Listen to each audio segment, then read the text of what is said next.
Всем привет! 19 января 23 год. Вы на канале Олега Соскина.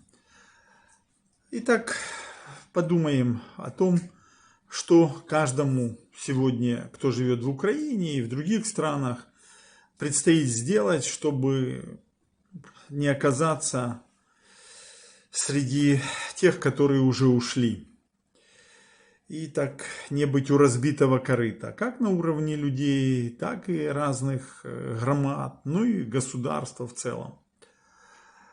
Откуда будем отталкиваться, от чего? Я думаю, надо от высказываний отталкиваться, от слов лидеров главного врага. Да? То есть Путин, есть Российская Федерация, есть соответствующее разбойное формирование. То есть что такое Московия, остатки Российской империи? Это коммунистическое кагибистское государство, шовинистическое, империалистическое, стационарного бандита. Ну, по-другому никак. Вот если рассматривать все элементы этой дефиниции, по-другому никак его характеризовать нельзя. От чего толкнемся? От последнего выступления Путина. Так оно придумано было, ну, чистое такой перформанс, конечно, очень неудачный, очень грязный, поганый, паскудный, который он провел, ему подготовили его, это опять Ленинград. Опять Ленинград, вот тянет его туда, как в Евангелии написано, что пса всегда тянет на блевотину, а свинью, даже если ее помыть, она все равно пойдет и найдет это грязное болото, чтобы снова в этой грязи вываляться. И вот Путин все время в этот Ленинград возвращается. Ну, правда, он сравнивает себя, что он чуть ли какой-то, ну, был такой ублюдок, назывался Петр. Вот, насиловал, убивал свою сестру, Софью, бунт подавливал так называемых стрельцов. Чистый бастард был, естественно, ни от какого он не был Алексея, так называемого Романова, зачат. Алексей Михайлович очень часто отлучался на охоту, а в это время его, так сказать, подружка, жонка его там разных полюбовников имела. Ну, от одного из них, там даже говорят, от одного из кавказцев, как раз и появился вот этот типа, назвали его Петром. Ну, так гласит легенда. Вот. Поэтому, ну, очень хочет быть Путин-Распутин, на него похоже. И вот он там типа собрал, слышите, ветеранов Второй мировой войны, это интересно, потом этих детей блокады типа, ну еще каких-то общественных деятелей. Правда, сидели они как-то так очень далеко от него. Вот он себя так оберегает очень серьезно в этом плане от близкого соприкосновения с ветеранами и другими общественными детьми и деятелями. Вот, ну, если он ветеран Второй мировой войны, это если ему в 45-м, например, было бы, ну, сколько должно было быть, ну, 18 лет, чтобы он участвовал в войне, да, Второй мировой, вот 18 лет, 45-й год, с тех пор минуло 55 плюс 23, это будет 78 лет. Плюс 18, это 88, 96 лет, это должно быть ветераном этим. Ну, разве что они были чекисты, НКВДисты, поэтому многих людей застрелили, убили, в тюрьмах сгноили. Вот, потом из них там КГБ это сформировалось. Вот они тоже ветераны. Если дети были, то тоже 80 лет прошло с деблокацией этой всей Ленинграда. И вот там Путин, так сказать, кого-то они ему собрали. Ну, как всегда, да. И вот он там им вещал. Что ж он вещал? Что есть исторические, что Россия имеет, она освободила исторические свои земли в Украине. Она делает денацификацию Украины, она все равно достигнет своих результатов, и победа будет за Путиным. Они не имели другого выхода, потому что им надо было вот защитить свой народ надо было защитить им. Вот. Ну и он сказал, что у России есть все основания называть, Путин заявил, сегодняшний режим на Украине неонацистским. Победа над ним неизбежна. Вот. Сказал, что сегодняшний режим не нацистский, поскольку действующие в украинские власти прославляют Степану Бендеру, который был пособником Гитлера, а украинские военные продолжают практику, слышите, заградотрядов, расстрела граждан, ну, всякую чушь, короче. С точки зрения конечного результата и победы, которая неизбежна, слово неизбежно, есть несколько вещей, которые никуда не делись, а которые лежат в основе нашей победы, ну, то есть путинской. Это единство, сплоченность русского и вообще многонационального российского народа, то есть он выделяет русский народ и многонациональный российский, ну, больной на всю голову. Это мужество, героизм наших бойцов в рамках специальной военной операции и на линии фронта, и, конечно, работа оборонно-промышленного. Денацификация Украины была одной из целей, вот, и надо двигаться в этом направлении. Запад во всем виноват. И сказал следующее. Вот, они хотят возродить, Запад хочет возродить нацизм на наших, России, исторических территориях. Ну и, соответственно, что на Западе тоже есть неонацисты, которых ставят в разряд национальных героев. Ну, видимо, он имеет в виду Латвию, Эстонию и так далее. И сказал, что есть стремление обязательное денацифицировать Украину, ну и так далее, и так далее. То есть это очень важные вещи, которые мы должны с вами понимать. Он не отступит. Не отступит. Поэтому, ну что делать, что делать? Надо исходить вот из таких заявлений его. И победа поскольку неизбежна, да? Дальше, что он заявил, Лавров заявил, что переговоры с Зеленским вести невозможно, да и не имеет смысла, да, говорит, ему и запрещено вести переговоры. Таким образом, цель – это свержение, уничтожение режима правящего неонацистского, денацификация, и это означает концлагеря, это означает интернирование, фильтрация, это означает крематории, газовые камеры для украинцев, расстрелы и так далее. Ну, все, что они всегда делали. Всегда КГБ, коммунисты, большевики, они с этого начинали, и Ульянов Бланк, и этот самый Троцкий, Бернштейн, то есть все, Бронштейн, да, то есть это все одно и то же, и Каменев, и Зиновьев, и Джугашвили Сталин, ну и Гитлер, Шикель, Грубер, то есть все одно и то же, что с той стороны, что с этой, то есть это ненормальность. Зеленский очень интересно ему ответил, говорит, а с кем вести переговоры в виде трансляции его в Давосе. Вот на эконом-форуме, который сейчас проходит под, ну это Шваб, вы знаете, кто такой Шваб, Атали и прочее, да? Это представители мирового правительства, так сказать. Невидимая рука закулиса. Ну и там Зеленский тоже ему дали выступить, и жена его там выступает, он заочно, он как это, онлайн, а она офлайн, да.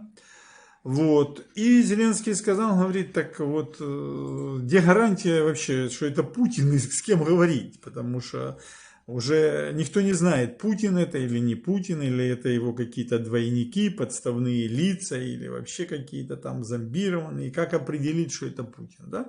Ну, как определить? В принципе, определить можно, это надо сделать соответствующее его сканирование, да, вот, и посмотреть, и это все делается анализ соответствующий, да, посмотреть, Путин, не Путин, Распутин или вообще там недопутин или вообще что. То есть вывод делаем какой? Никаких переговоров быть априори, что ни одна сторона, ни другая сторона не видит и вести не может.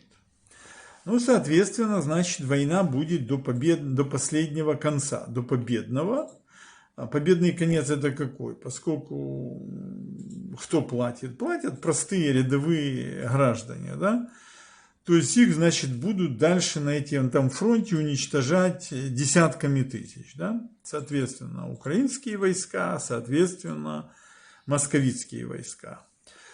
Пригожин заявил, этот бандит, да, говорит, говорит, днем работает разбойником-рецидивистом, грабителем-бандитом, вот, а по ночам шьет на машинке, официантом в ресторане ночном работает, да, разливает там для американских президентов и их жен вино раздает, которое Путин дает.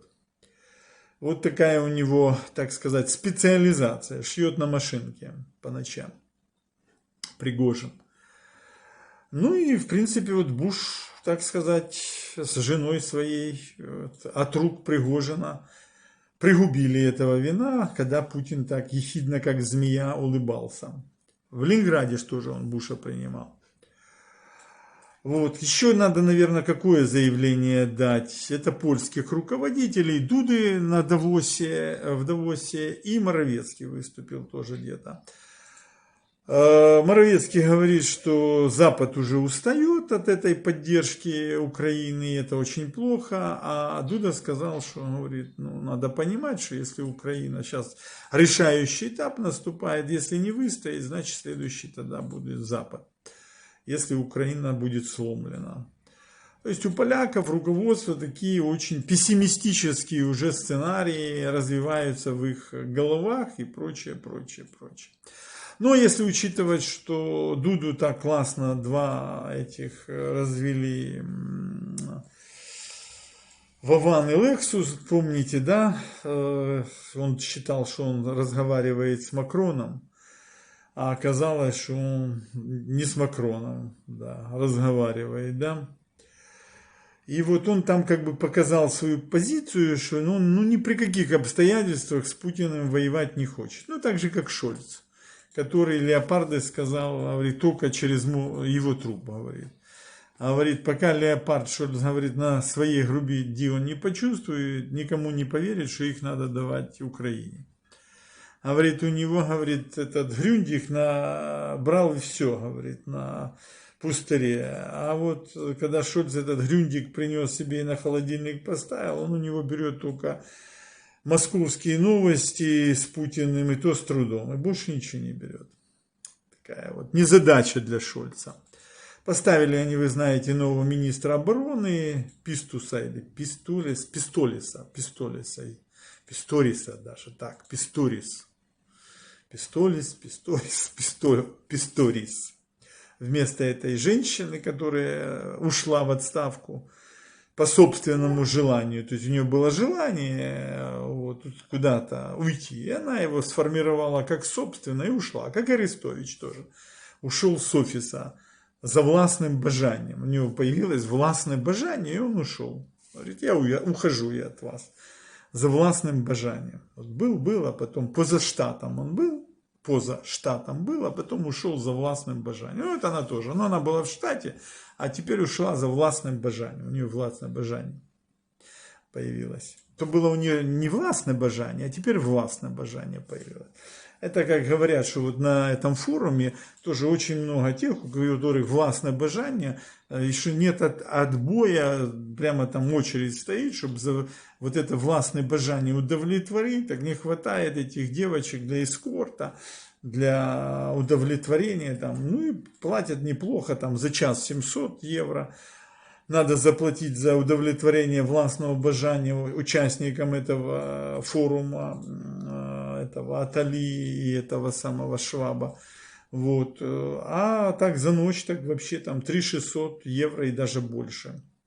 Ну, в Швейцарии это все властное бажание, у них это легальное. Поэтому как бы нет проблем. Заказывай себе и удовлетворяй властное бажание. Ну, если нет, то ушел за властным бажанием. Такая вот байда, мальчики, девочки. У кого, видите, кто удовлетворяет бажання в Швейцарии, в Давосе, а кто просто десятками тысяч погибает на фронте, кто там платит девочке за 1 час 700 евро, за ночь 3600 и больше, а у кого на хлеб нету и так далее. Вот у этих, а кто с жизнью расстается. Вот видите то, что произошло в Броварах, в Днепре. Вот, и такие случаи сейчас в Украине, они все усиливаются, их все больше, больше, больше. Ну и вы смотрите то, что происходит в Солидаре, вот сейчас уже они вышли дальше, и Соль уже, Пригожин говорит, взяли, и Кощеевку или как там. То есть потихоньку они обжимают Бахмут, то есть рецидивисты, наркодилеры, уголовники, разбойники, грабители, воры всякие. Вот они сегодня побеждают, к сожалению, регулярные профессиональные войска украинской армии, ничего, украинские воины, с ними десантные бригады, пограничники, Нацгвардия, ничего с уголовниками сделать не могут. Вот такая, видишь, петрушка получается. И они потихоньку продавливают этот фронт. Ну и у Путина это же записано, что надо денацифицировать Донецкую область. Мариуполь они уже денацифицировали. Вот, и идут дальше. Дальше с Луганскую область уже полностью денацифицировали. Единственное, что Гайдая не поймали, он успел, так сказать, избежать денацификации. Теперь следующий момент, очень для нас тревожный, то, что нет снарядов. То есть Зеленский и все остальные признают, снарядов нет. Дефицит есть снарядов, и обещают, и те обещают, и Канада, и Франция, и эти самые, как они, немцы, там, и Америка, США сейчас пакет пришлют, и все обещают, да. И Швеция, и все обещают, уже идет, и Великобритания, все дают. А почему-то на фронте этого всего нет. И сводки, если мы читаем этого фронта и Зеленского, что там они наступают, московиты, там наступают по всему 1000-километровому фронту, они наступают, украинские армии, бойцы защищаются, обороняются, но вот, а они наступают и все. Вот результат. Результат очень простой, плюс уничтожение украинских городов. Уничтожают, Херсон уничтожают, Запорожье, там область 140 этих ударов по этому Очакову, по Днепру, по Кривому Рогу, по Харькову. Вот. Ну, Киев же жахнули этими С-400, и все молчат. Кулеба что-то сказал про Лукашенко? Нет. Может, Зеленский, может, Ермак? Нет, ничего не сказал. То есть видим, что идет реальная война. Реальная война, и Путин находится в состоянии такого агрессивного психического стресса, ступора, прямо скажем. И он, и вся эта их верхушка разбойничья, они нацелены на одно – это уничтожить Украину. То есть их цель – это уничтожение Украины. Все, они себе ее поставили, и они к ней идут. Мы видим, что, к сожалению, ни Зеленский, ни его жена, они не в состоянии нас с вами защитить. Ни Резников, ни Шмигаль, ни Ермак, ни партия «Слуг народа», Арахамия, ни вот этот, как там его, Анафийчук, как там его фамилия, ну, такой фактурный, такой, глава Верховного Совета Украины. Вот, они не могут решить задачу. Ни Залужный, ни Наев, ни Сирский, ни Шептала, Генштаб, только пишут сводки. Каждый вечер пишут сводки, что защищаются, обороняются, несут потери и так далее. Вот и все. А Путин наращивает силы, наступает. То есть он наступает, а Украина ничего сделать не может. Вот результат. И этот результат мы видим с вами в Днепре. Уже просто гражданские люди, это трагедия, гибнут уже сотнями. Просто гибнут. Теперь еще и в Броварах погибли тоже на ровном месте, как говорится. Повели детей в детский садик, и вот на тебе такая незадача с этим вертолетом. Вот, что-то с ним случилось, что случилось, никто не говорит. До сих пор не могут они это объяснить. Ну, как при Кучме было. Тоже Черновол погиб, тогда только на автомобилях разбивались. Советник Кучмы Александр, этот самый Емец, разбился, вот, врезался там в дерево, погиб. Народный депутат Юрий Арабезов тоже погиб, врезался куда-то. Ну и очень много. При Кучме все время куда-то врезались. Там этот самый, как его, Марчук тоже врезался, или в него врезались. Он тоже в дерево врезался. Вот, ну, премьер-министр, секретарь СНБО, как целый Данилов. Вот, теперь а тут уже при Зеленском на вертолетах они падают. Тогда стрелялись, помните, министр внутренних дел Кравченко, это самое, первый замминистра Недригайло тоже при Кучме на машине разбился, тот, который разгромил Белое Братство, да, фактически исполнявший обязанности премьер-министр Кирпа вдруг тоже пошел в баню, застрелился, так, нечего больше ему делать было, да. А Кравченко вообще 2 раза, 1 раз стрельнул, потом думает, нет, полголовы нету, надо еще дострелиться, таким еще раз стрельнул. Там народный депутат с ружья застрелился в Харькове, да, та же Семенюк тоже с ружья себе застрелилась. Так вот. То есть Чечета взял и вышел прямо туда с окна, говорит, идут там, американцы наступают, Михаил, да. Вот, то есть вот при Кучме Януковиче так было, такая специализация была, а теперь уже на вертолетах падают при этом Зеленском. Вот. Ну, у кого какое получается, типа хобби, да. То есть вот байда такая на сегодняшний день. Мы видим с вами, что Путин, решение принято, воевать дальше, уничтожить Украину, денацифицировать и всех, как говорится, под нож пустить. Ну и, соответственно, мы видим, что ни Зеленский, ни Шмигаль, ни Слуги народа, ни Верховный Совет, они ничего сделать не могут. Ну и армия ничего сделать не может. А Запад врет и оружие не дает, только обещает. Вот все такое резюме я вам сегодня на 19 января, сегодня как раз крещение, богоявление наша ортодоксальная, христианская. Вот, к сожалению, ситуация такая. Ну и идет там типа где-то форум, где Зеленский выступает онлайн и офлайн. Вы с Олегом Соскиным, поддержите канал, подписывайтесь. До новых встреч.